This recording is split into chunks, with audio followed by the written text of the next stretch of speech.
നിങ്ങൾ ഈ വിസ്മയം എന്നൊക്കെ പറയുമ്പോൾ ഉള്ളിലെങ്കിലും ചിരിച്ചിട്ടില്ലേ? എന്ത് വിസ്മയം ഒന്ന് ഇപ്പോൾ മനസ്സിലായില്ലേ? ഇപ്പോൾ അരടസം വിസ്മയം നടന്നില്ലേ കേരളത്തിൽ? ഇനി വേണോ? ഇനി വേണോ? എപ്പോ വേണം? പിന്നീട് എന്ത് സംഭവിച്ചു? പിന്നീട് എന്താണ് ഉണ്ടായെന്ന് വെച്ചാല് എന്റെ കിളി പോയി സാറേ.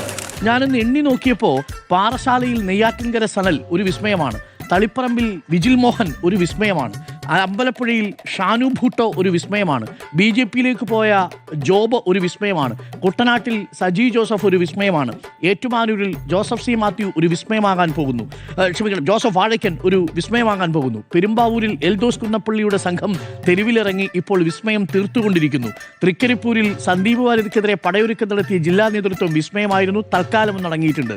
ചിറയൻകീഴ് രമ്യ ഹരിദാസിനെതിരെ പോസ്റ്റർ ഒട്ടിക്കുകയും KPCC അധ്യക്ഷന്റെ അടക്കം കോലം കത്തിക്കുകയും ചെയ്ത മണ്ഡലം പ്രസിഡന്റുമാർ മറ്റൊരു വിസ്മയമായിരുന്നു. അലോഷ്യസ് രാജി സമർപ്പിച്ചുകൊണ്ട് മറ്റൊരു വിസ്മയം തീർത്തിട്ടുണ്ട്. ഇനിയും വേണോ വിസ്മയം?